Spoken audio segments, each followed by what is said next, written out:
हजुर, के तपाईले कुल मान्नुहुन्छ? कुल देवताको पूजा गर्नुहुन्छ या गर्नुहुन्न?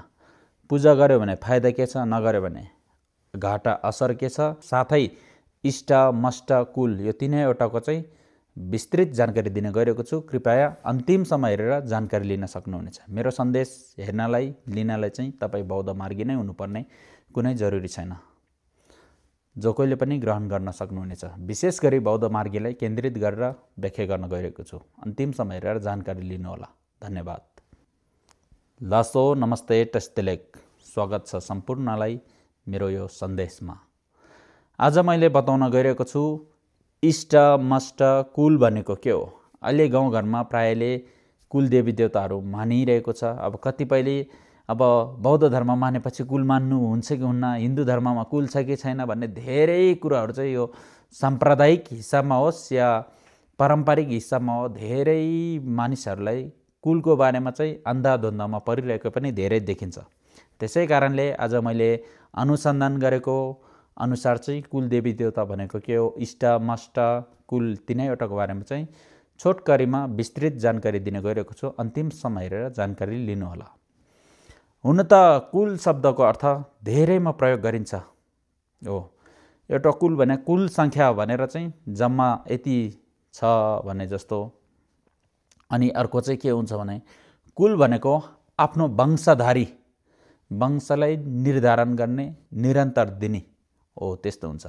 भनेपछि अहिले प्राय हिमाली पहाडी भेगतिर चाहिँ कुल मान्ने प्रचलन छ हो। त्यो चाहिँ के हो, हुन त पहाडी हिमाली मात्र भन्दाखेरि तारामा नपर्ने नि सक्ला। सबैले मान्ने, जसले कुल मान्नुहुन्छ योहरूलाई केन्द्रित गरेर भन्नु पर्दाखेरि जुन अहिले हामीले मानिआएको कुल चाहिँ अहिले जुन कतिपय यो पनि भ्रम छ कि इष्ट मष्ट कुल यो तीनवटा पनि अलिकति भिन्न छुटाउन गाह्रो भइरहेको छ कतिपय मान्छेलाई। अहिले जुन हामीले मान्दै आइरहेको कुल चाहिँ वंशदेखि प्राचीन कालदेखि मानिआएको वंशधारी, वंशलाई पूजा गर्ने एउटा यो भनेर बुझ्नुपर्छ कुल भनेको। फेरि अर्कोहरू के हो भन्दाखेरि प्राचीन कालदेखि नै पुज्दै आएको, मान्दै आएको प्राकृतिक पुज्नेलाई पनि कुल भन्ने यस्तोहरू गरिन्छ हो। भनेपछि कुल भनेको एउटा प्रमुख देवता भनेर आफ्नो वंशको मूल यसरी मानिन्छ। कतिपयले कुल मानेपछि इष्टदेव मान्नु हुँदैन भन्ने पनि हुन्छ। कतिले इष्टदेव मानेपछि कुल मान्नु हुँदैन भन्ने कुराहरू पनि धेरै आउँदो रहेछ हो। जुन अब कुल भनेर चाहिँ मान्नु हुने कि नहुने भन्नुपर्ने यो सन्दर्भमा चाहिँ के बुझ्नुपर्छ भन्दाखेरि हामीले स्पष्टमा कुल भनेको जुन अहिले हामीले गाउँघरमा हो भने घरको पछाडि मन्दिर जस्तो सानो कोठा बनाएर ढुङ्गाहरू राखेर यसमा पूजा गर्ने, अब मूर्ति ढुङ्गा त नभन्नु होला, मान्छेको आस्थामाथि खेलवाड हुन सकेला। फेरि यसरी सानो ढुङ्गा राखेर त्यो ढुङ्गालाई मूर्ति भनेर पुज्ने यस्तो कुलहरू पनि छ। त्यो चाहिँ के कस्तो हो भन्दाखेरि जुन अहिले हामीले छेउको भाषामा, लामा भाषामा चाहिँ सिधाकहरू भन्छ हो।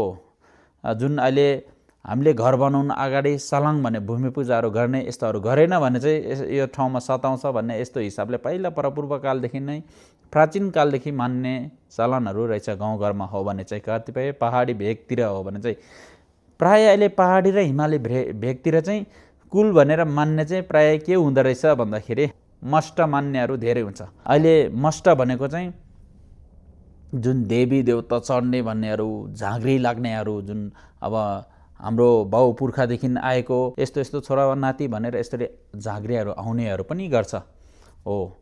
त्यस्तो एउटा कुल हुन्छ। कुल मान्ने प्रथामा एउटा कुल भनेको चाहिँ के हो भन्दाखेरि अहिले जुन अहिलेको समयमा हो भने 21औं शताब्दीमा त प्राय मान्छेहरू परेर लपन छपनमा परेर चाहिँ बिहे गर्नेहरू प्राय त्यस्तो हुन्छ। त्यसै कारणले कतिपयको कुल नमिलेको भन्ने कुराहरू पनि धेरै व्याख्या गरिन्छ गुरुहरूले। त्यो सन्दर्भमा चाहिँ के कस्तो बुझ्नुपर्छ भन्दाखेरि हामीले यदि तपाईँले सांसारिक देवी देवताहरू मान्नुहुन्छ भने चाहिँ सांसारिक देवी देवतामा चाहिँ एकदम घोर घनिष्ठ हो श्रद्धा भक्ति छ भने चाहिँ तपाईँलाई कुलले चाहिँ तपाईँलाई कुनै समयमा चाहिँ गाह्रो पनि बनाउन सकिन्छ। यदि कुल नमिलेको त्यस्तो परिवारमा बिहे गर्यो भने। भनेपछि कतिपयको यो जुन सांसारिक देवी देवता मान्न छोडेर परमार्थ, जुन अहिले हामी बौद्ध धर्ममा हो भने परमात्मा भनेर भन्छ, परमार्थ धर्महरू यस्तोको इष्ट देवी देवताहरू मान्यो भने चाहिँ, हुनु त इष्ट देवी देवता भन्दाखेरि हामीले इष्ट भन्दाखेरि डेटी भन्नेहरू बुझिन्छ, गड भन्नेहरू बुझिन्छ, यस्तोहरू धेरै बुझ्न सकिन्छ।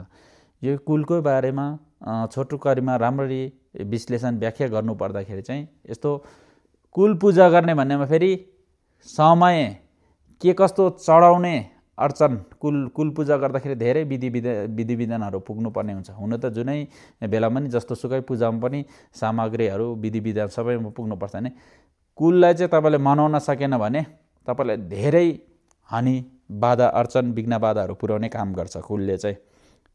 त्यो चाहिँ बौद्ध धर्म अनुसार भन्ने हो भने चाहिँ तपाईँले कुल भनेको यो पारम्परिक हिसाबले मेरो बाजेले मानेको छ, मेरो बाउले पनि मान्यो, मैले पनि मान्नुपर्छ भन्ने जरुरी छैन। किन भन्दाखेरि जब गुरुपद्मा सम्पको उत्पत्ति भयो, त्यो उत्पत्ति भएपछि जति नै यो जुन काटमार गर्नेहरू चाहिँ प्राय जस्तो अहिले मान्छेले आरोप लगाउने चाहिँ हिन्दूमा भन्ने गरिन्छ। हिन्दू भन्दा नि मष्ट परम्परामा धेरै पाइन्छ। जुन मष्ट परम्परा भन्दाखेरि मष्ट परम्परा भनेको चाहिँ जुन हिमाली पहाडी भेगतिर प्राय पाइन्छ अहिले पनि, त्यो चाहिँ सिमी भूमिहरूलाई बुझाउने मनाउने यस्तोहरू उनीहरूले चाहिँ के गर्छ भने रक्षा गर्छ। यो सांसारिक देवीदेवता भनेकै के हो भन्दाखेरि जबसम्म उहाँलाई तपाईँले रीत भाग पुर्याउन सकिन्छ तबसम्म तपाईँलाई उहाँले सेवा गर्छ, रक्षा गर्छ। यदि कुनै दिन तपाईँले दिनमा समयमा जस्तै औँसी पूर्णिमा पूजा गर्ने पाइन्छ भने कतिपय दैनिक जीवनमा पनि पूजा गरिन्छ। यस्तोहरू चाहिँ टाइममा ठिक पूजा गर्न मनाउन उहाँलाई सकेन भने तपाईँहरूलाई उहाँले फाइदा भन्दा नि हानि चाहिँ धेरै नोक्सान पुर्याउन सकिन्छ, पुर्याउँछ यो यस्तो कुल मान्नेहरूलाई चाहिँ। त्यसैले तपाईँले यदि बौद्ध धर्म मान्नुहुन्छ, बौद्ध धर्मावलम्बी हो भने चाहिँ त्यस्तो कुललाई मान्नुपर्ने कुनै पनि जरुरी छैन। कुललाई नमान्दाखेरि फेरि केही घाटाहरू हुन्छ भन्ने कतिपयले त्यो लाग्ला। फेरि कुल नमान्दाखेरि तपाईँलाई कुनै पनि घाटा हुँदैन। यदि तपाईँले कुल मानिरहेको छ भने उहाँलाई बिन्ती बिसाउनु, क्षमा माग्नु, यस्तो गरेर मैले चाहिँ यस्तो गरिरहेको छु, अबदेखि मैले यस्तो गर्न सक्दिनँ भनेर यसरी क्षमा माग्नु, केही पनि फरक पर्दैन। तपाईँले परमार्थ जस्तै बुद्धहरू साङ्घेहरू मानिसकेपछि, तपाईँ बुद्धिस्ट भइसकेपछि यस्तो पारम्परिक हिसाबको यस्तो कुललाई रुचाउने मनाउने भन्ने फरक कुरा हो। यसरी मान्नुपर्ने कुनै पनि जरुरी छैन। यो बौद्ध ग्रन्थ अनुसार भन्ने हो भने, बुद्धिस्ट अनुसार भन्ने हो भने। अनि दोस्रो आयो इष्टदेव। इष्टदेव भनेको चाहिँ के कसरी मानिन्छ, के कस्तोले मान्छ भन्दाखेरि विशेष गरी चाहिँ आध्यात्मिकमा लागेकोहरूले हो। कतिपयले कुल पनि मान्छ भन्छ, इष्टदेव पनि मान्छ भन्छ, सबै छ्यासमिस बुझ्ने नबुझ्ने सबै एकैचोटि मान्छ। अनि त्यो सबै मान्ने मान्छेहरू फेरि मैले त यो माने नि भएन, त्यो माने नि भएन, भगवान्ले मात्रै किन सताउँछ भन्ने यस्तो कुराहरू पनि धेरैले बोल्दो रहेछ हो। त्यो चाहिँ तपाईँ आफै भ्रममा परेर धेरै चिजहरू अब गजाङ मजाङ अब सबै मिसाएर गर्दाखेरि छ्यासमिस हुँदाखेरि चाहिँ तपाईँलाई गाह्रो हुन्छ। त्यस्तो कारणले चाहिँ बरु तपाईँले इष्टदेव भनेको चाहिँ एउटा के हुन्छ भन्दाखेरि हामीले हो भने केला अर्थात् इदम भनेर भनिन्छ हो। जस्तै यो चाहिँ इङ्ग्लिसमा भन्ने भने डिएटी भन्नेहरू पनि लाग्न सक्छ। यो चाहिँ धर्मरक्षकहरू पनि भन्छ हामीले चाहिँ बौद्धावलम्बीहरूले चाहिँ। यस्तोहरू माने भने यो चाहिँ के कसरी मान्ने भन्दाखेरि तपाईँ जन्मिने बेलामा तपाईँको ज्योतिष शास्त्र हेरेर चाहिँ राख्ने एउटा इष्टदेव भगवान हो। धर्म प्रोटेक्टर पनि भन्छ हामीले, छेक्योङ सुम्मा भनेर पनि भन्छ। इष्टदेव अर्थात् केला सुसुई हिदाम पनि भनेर आफ्नो इष्टदेव आफूले मान्नुपर्ने भगवान जे भनेर पनि तपाईँले बुझ्नुहुन्छ। यस्तोहरू हुन्छ। यसमा चाहिँ तपाईँको बुद्धिस्ट पनि हुनसक्छ, अन्य पनि हुनसक्छ। यदि बुद्धिस्ट हो भने चाहिँ सबै परमात्मा हो, हिन्दू हो भने अथवा अन्य कुनै साम्प्रदायिक हो भने चाहिँ त्यो हेर्दै हुन्छ अरू। किन भन्दाखेरि जुन सांसारिक अहिले चाहिँ एउटा के पनि भन्ने गरिन्छ भने लौकिक, जबसम्म तपाईँले उहाँलाई रुचाउन सक्नुहुन्छ तबसम्म तपाईँलाई प्रोटेक्ट गरिन्छ, रक्षा गरिन्छ। त्यस्तो देवीदेवताहरू मान्यो भने चाहिँ तपाईँलाई कुनै न कुनै दिन पिरोल्छ, उहाँले सताउँछ। यदि अलौकिक अहिले परमार्थ मान्यो भने जुन बोधिचित्त उत्पन्नमा भइसकेको, बोधिसत्व भइसकेको यस्तो इष्टदेवहरू मान्यो भने चाहिँ तपाईँले माने पनि नमाने पनि तपाईँलाई जहिले पनि उहाँले रक्षा गरिरहनुहुन्छ हो। त्यस्तो हो। तर कर्मको खेल भने चाहिँ छ है। आफूले जस्तो कर्म गर्यो त्यस्तै भोग्न चाहिँ पर्छ है। यो चाहिँ बौद्ध धर्ममा अति नै महत्त्व, मान्यता, प्राथमिकता, प्रायोरिटी दिइन्छ। हुनु त हिन्दू धर्ममा पनि प्रायोरिटी दिइन्छ, अरू कुनै कुनै धर्महरूमा प्रायोरिटी दिइन्छ यो कर्मलाई चाहिँ, तर पनि बौद्ध धर्ममा भने अति नै महत्त्वपूर्ण दिइन्छ। इष्टदेव भनेको चाहिँ यस्तो हो, आफूलाई रक्षा गर्ने, आफूले मान्ने, पुज्ने। यो चाहिँ प्राय आध्यात्मिकमा लागेको व्यक्तिहरूको हुन्छ।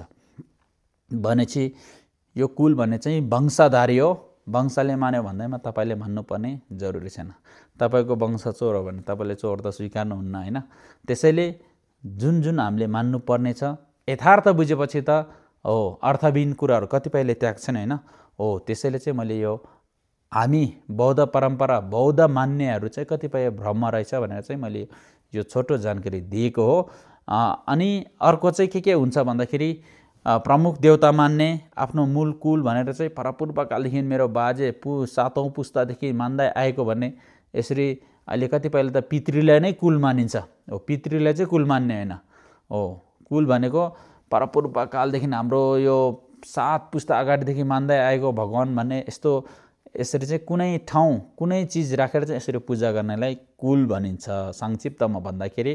अर्को चाहिँ प्राचीन कालदेखि मानिआएको त्यो चिजलाई, परम्परालाई चाहिँ निर्धारण गर्नु, अब क्रमबद्ध रूपमा, क्रमिक रूपमा गर्नु, दैनिक जीवनमा साधना अभ्यास गर्नु, यो भनिन्छ भने यस्तो कुल मान्नेहरूलाई चाहिँ यदि समयमै तपाईँले बुझाउन सकेन भने एकदमै गाह्रो हुन्छ।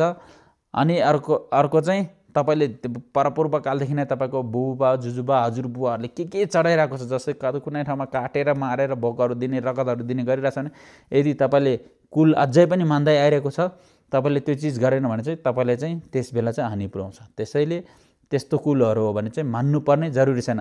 कुल नमान्दैमा तपाईँलाई हानि पनि पुग्दैन। कुनै पनि बौद्ध वा अबौद्ध कुनैको धर्मशास्त्रभित्र चाहिँ कुल मान्नै पर्छ भने कुनै ग्रन्थमा नि छैन र नमान्नु भनेर पनि भनेको छैन। कुल मान्नुपर्ने त्यस्तो जरुरी चाहिँ कुनै पनि छैन। कुल नमान्दैमा तपाईँलाई हानि पुर्याउँछ भन्ने चाहिँ होइन।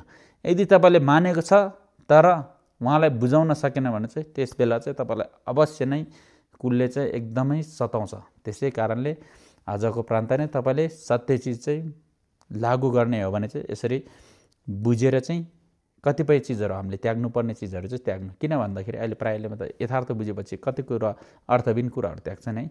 त्यसैले चाहिँ मैले कतिपय मान्छेहरू भ्रममा परेको कारणले, कतिपय मान्छेहरूले चाहिँ मलाई प्रश्न गरिरहेको कारणले चाहिँ मैले यो भनिरहेको हो। अर्को चाहिँ के छ भन्दाखेरि कुल भनेको एउटा चाहिँ व्यक्ति विश्वास हो। त्यसको कुनै भगवान छ भन्ने पनि होइन।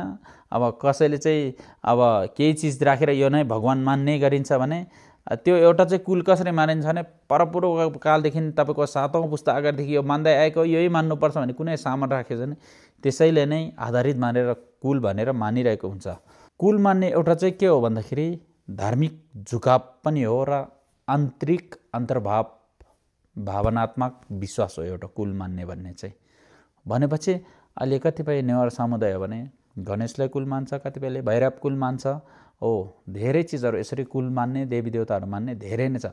अहिले हिन्दू धर्ममै हिन्दू गुरुहरूले भन्ने आधारित कुराहरू गर्ने भयो भने कतिपयले चाहिँ 12 मस्ट, 7 मस्ट, 3 भाइ मस्ट भन्ने धेरै कुराहरू पनि छ। जुन मस्ट भन्ने यो कुराहरू चाहिँ के हो भन्दाखेरि जुन पहाडी र हिमाली भेगमा अहिले पनि धेरै नै पाइन्छ। हो त्यो चाहिँ एउटा रक्षक हो। जुन हामीले चाहिँ अहिले सिमी भूमि भनेर त्यस्तोहरू भनिन्छ, सिधकहरू भन्छ हाम्रो लामा भाषामा चाहिँ। हो त्यस्ताहरूलाई कुल भन्ने एउटा मानिन्छ भने। अब संक्षिप्तमा फेरि कुल भनेको एउटा के हो भन्दाखेरि अहिले कतिपय पहाडी हिमाली भेगतिर चाहिँ हाम्रो रक्षक हो भनेर चाहिँ मान्ने जुन सिमी भूमिहरू पुज्ने योहरू चाहिँ कुलमा पर्दैन, योहरू चाहिँ मस्टमा पर्छ। किन भन्दाखेरि यो पहाडी इलाका, पहाडी क्षेत्रतिर, हिमाली क्षेत्रतिर अहिले जुन रक्षक भनेर मान्ने योहरू चाहिँ प्राय मस्ट परम्परा पनि भन्छ, मस्टो पनि भनिन्छ होइन।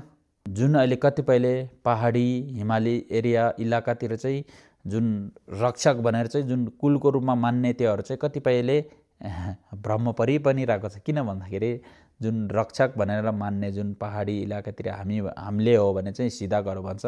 जुन कतिपय ठाउँमा अब यहाँनिर यस्तो नाग छ, यहाँनिर यस्तो देवी छ भन्ने धेरै चिजहरू त्यो भूमिलाई कुनै ढुङ्गालाई यस्तो मान्ने योहरू चाहिँ मस्ट परम्परा हो। त्योहरू चाहिँ तपाईँहरू यसरी भ्रम पनि नपर्नु, योहरू चाहिँ मस्ट परम्परा हो। यो चाहिँ रक्षाको रूपमा मानिन्छ।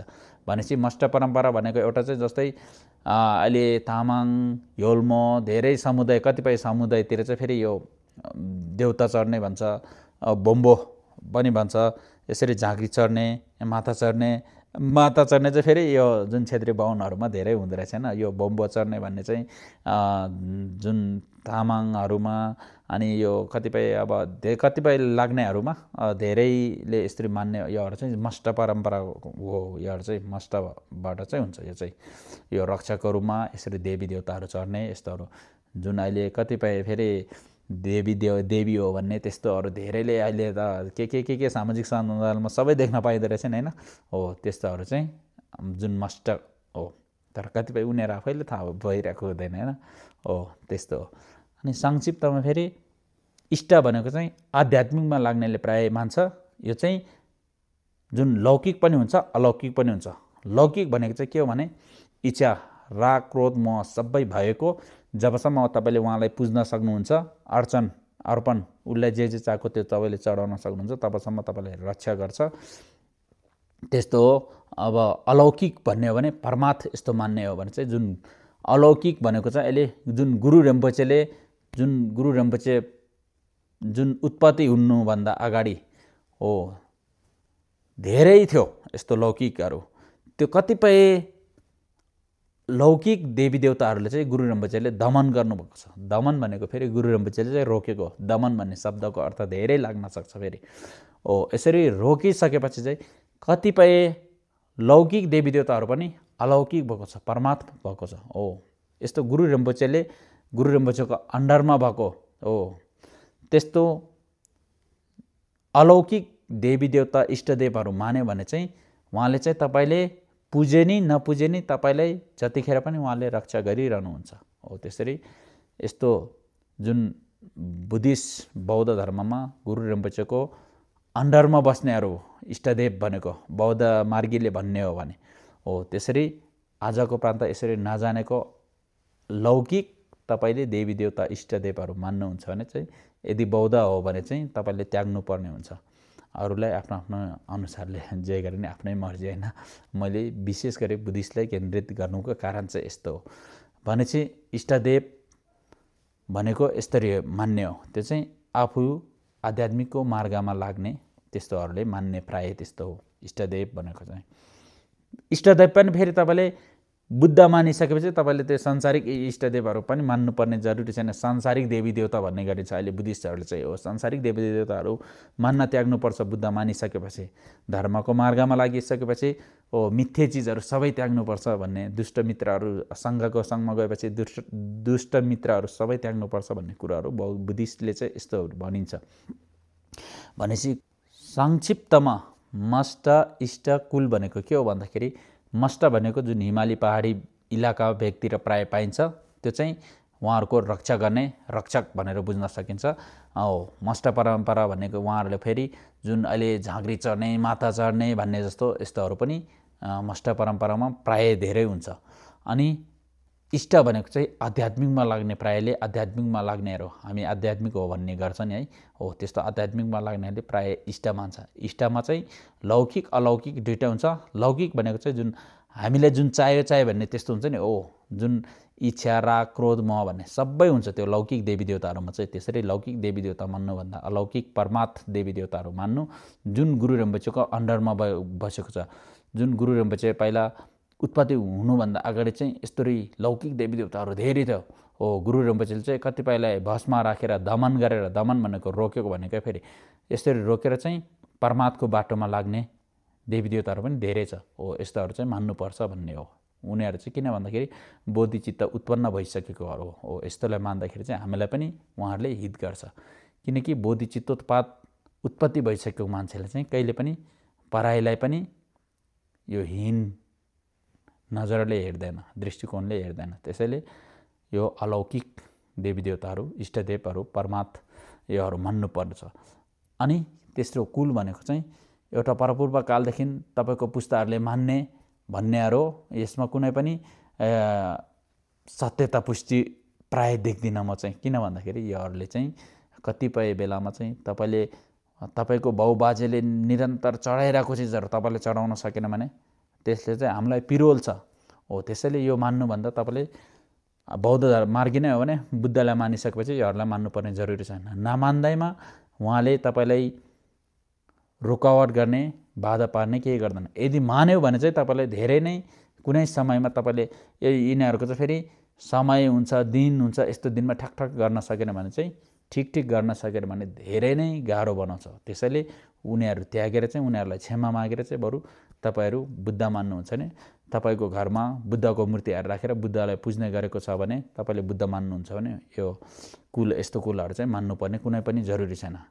किनकि जब गुरु रिम्पोछेको आगमन भयो, गुरु रिम्पोछेले सबैलाई भस्म गरेर दमनमा राखेर चाहिँ त्यस पछाडि उहाँले चाहिँ जुन परमार्थको बाटो चाहिँ सबैले दर्शाउनु भयो। त्यस पछाडि चाहिँ प्राय कुलहरू चाहिँ परमार्थको मार्गमा चाहिँ उहाँहरू धेरै प्रवेश गर्नुभयो। त्यसैले चाहिँ आज मैले छोटकरीमा जति सक्दो संक्षिप्त बताएको छु। विस्तृत जानकारी चाहिएमा तपाईँले कुन चाहिँ शब्दमा चाहिँ के तपाईँको प्रतिक्रियाहरू छ भने चाहिँ कृपया कमेन्ट गर्नुहोला, अथवा मलाई फेसबुकमा पनि प्रत्यक्ष मेसेज गरेर पनि तपाईँले प्रतिक्रियाहरू दिन सक्नुहुनेछ। मैले जानेको बुझेको ज्ञानहरू चाहिँ तपाईँहरूलाई यसरी जानकारी दिनेछु। आजको लागि यति नै। हस्त, धन्यवाद। प्रसिद्ध लेख।